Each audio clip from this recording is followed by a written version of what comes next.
Hello, listeners, and thank you for tuning in to this special edition of Trend Talks. If you still have some doubts as to what has been announced during the budget, raise your volume, because we'll be discussing the main measures announced, together with my guests, tax partners Bernard Attard and Mirko Rapa.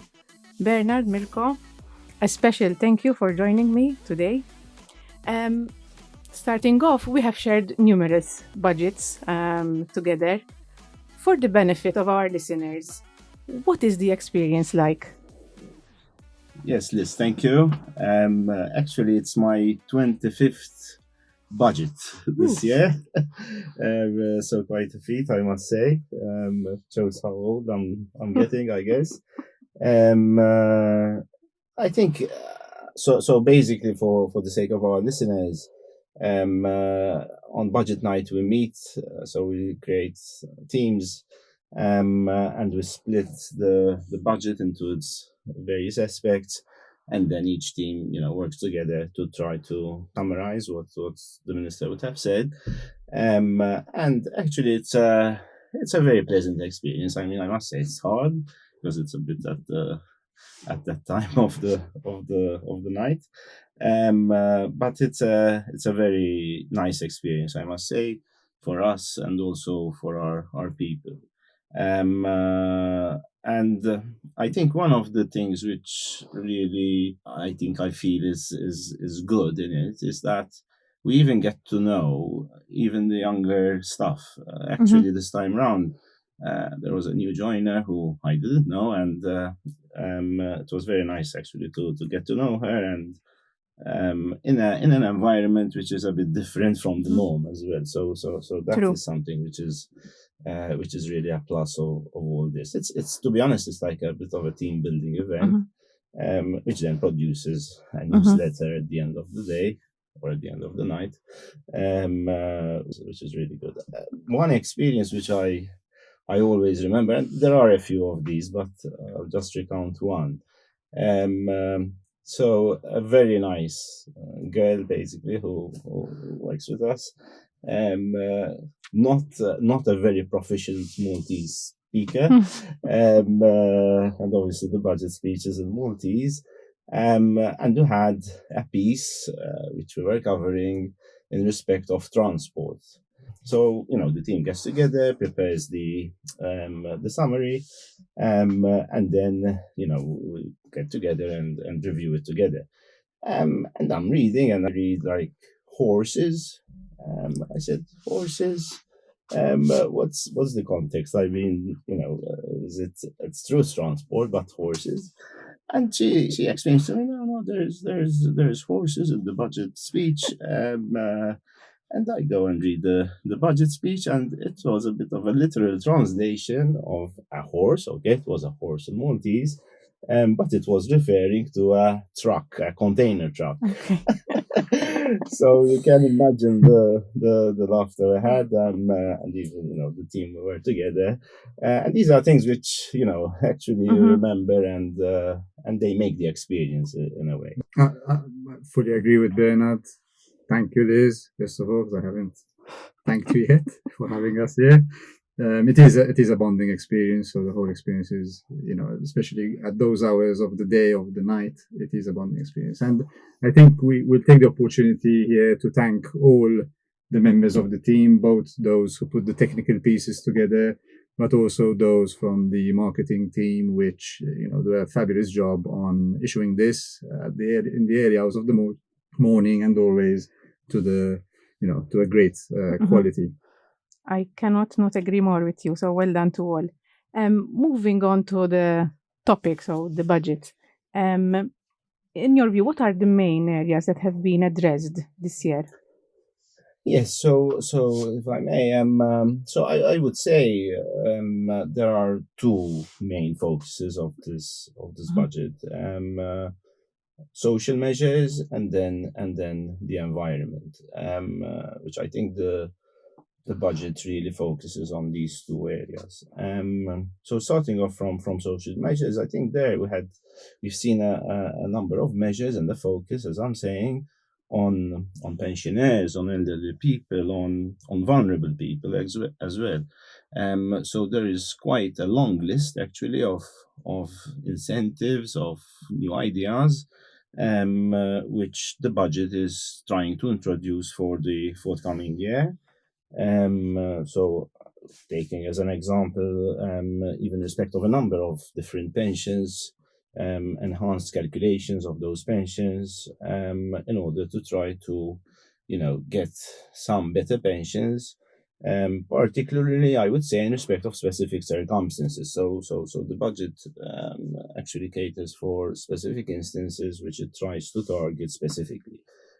Also, from a social perspective, the minister announced more free medication, more free treatment. So again, these are social measures which are trying to address, the more vulnerable, the elderly, the pensioners. So that category of individuals, which in its own right is a good thing. And I think even government has been in the run up to the budget, emphasizing this sector of our population, and trying to address them specifically. The other point I think which really comes out of this budget is environment. Again, a very much hot topic over the last years, and even in the context of what we're seeing, what we're living as a very small country. Environment even takes more importance, and even when you look at Malta's targets in the context of environment, and also the world's targets in the context of environment, these targets are not easy targets. Let's put it that way. So the budget clearly addresses sustainability, addresses environmental moves in order to have a better environment around us, have a better infrastructure in order to address these challenges. One measure which struck me is the free transport, which obviously addresses this point, or would have certainly an impact on this. Bernard, in your view, how come the October of next year introduction? Yes, that's a very good question. It's October 22, so to be honest, maybe in the next few days we'll get some more insight on the decision, on the reasoning behind that. But all in all, forgetting a bit about the entry into force, I think it's a good measure in the sense that it tries to address in this manner basically a piece of the environmental challenges. And putting those together, then when one looks at the budget as a whole, in general, the budget is not catering for a number of revenue-raising measures. So the question is, in my mind, obviously this creates a challenge. So to try to address social issues and to insert social measures to try to address the environment, obviously that requires funds, obviously. And on the other hand, the budget, there aren't a number of measures which you say, look, these are raising funds in order to fund these initiatives. So I think, and even the minister in his speech mentions it, is that the driver needs to be economic growth. And this obviously is a challenge for the country as a whole.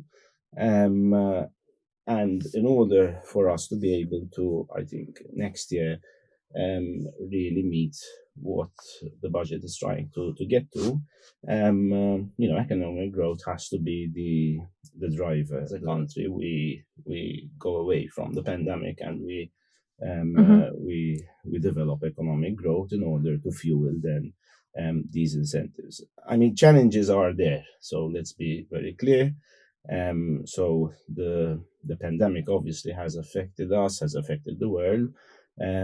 So that is obviously, trying to get to a situation of where we try to get away from the pandemic and, think of new business, think of new activities, new services which we can do. Other challenges like the FATF review, the international tax developments, the environmental challenges, which we spoke about. So clearly, it's not an easy run. So a lot of challenges, but I think the message is, we need to grow our economy. We need to think of new ways of doing business. We need to, get to a position where the country can grow as well. I mean, makes our life interesting, I guess. So a number of challenges. For sure. For the people out there, when you say budget, I would imagine the first word that comes to mind is tax. What's going to happen to tax? So what are the main tax measures, Mirko? Yes, most probably you're right, Liz. Tax features highly always on the budget agenda.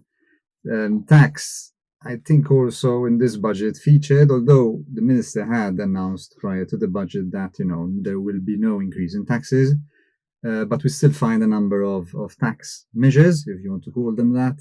And I think we can classify them into 5 categories. So you have measures directed at the pensioners, measures which are property related, measures which incentivize work, measures which incentivize business, and also there are some measures for the culture and art. If we have a bit of a deep dive now in these measures, I think I would mention the ones for the pensioners are quite interesting. Well, there's let's say the one we got accustomed to, where there's an extension of the exempt portion of pension income to ensure that the pensions are completely exempt.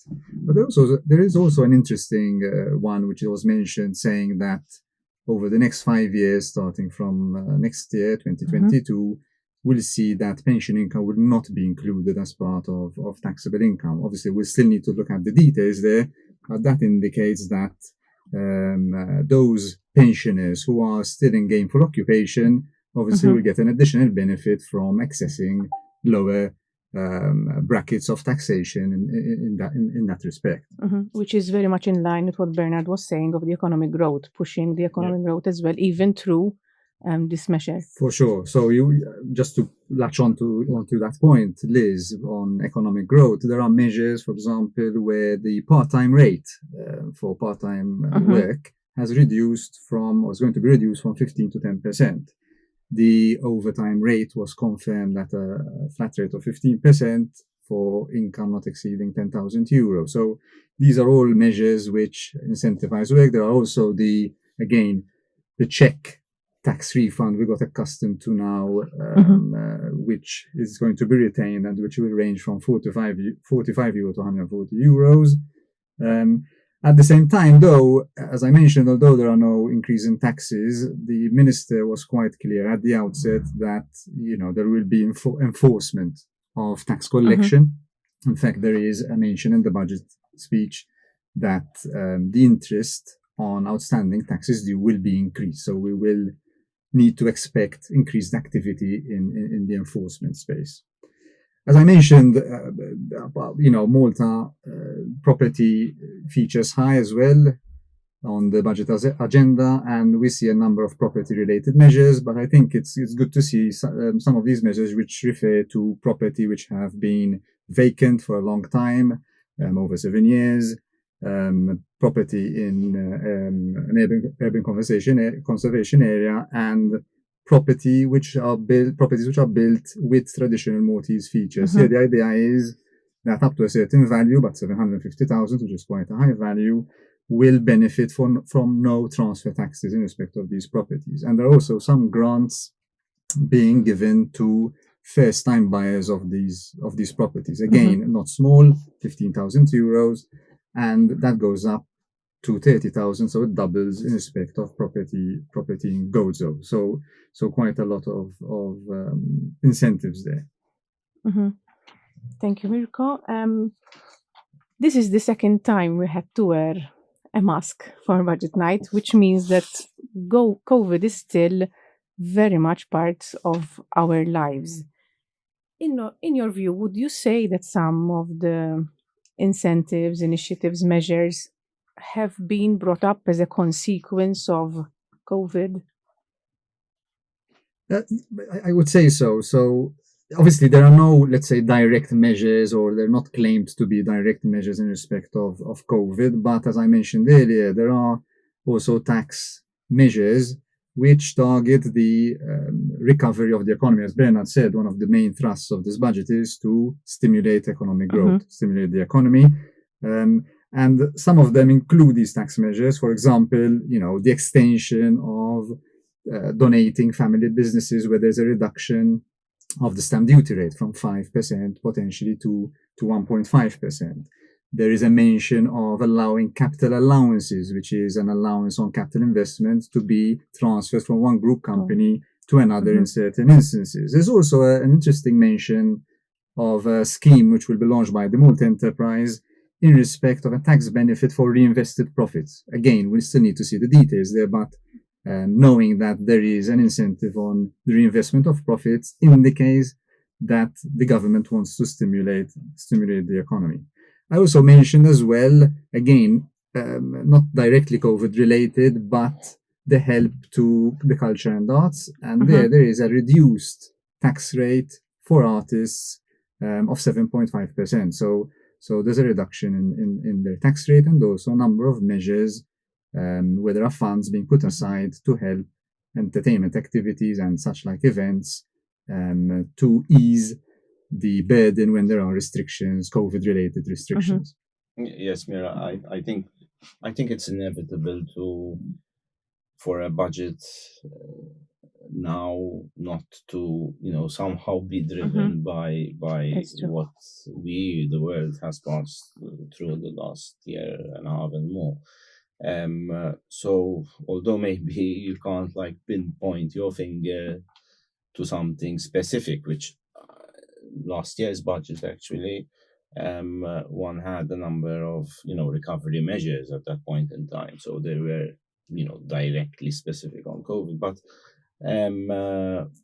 today I think even probably the idea is to try to get over it. So the less possibly the pandemic is mentioned, and the less incentives are directly connected to COVID, probably that has its own psychological benefit as well.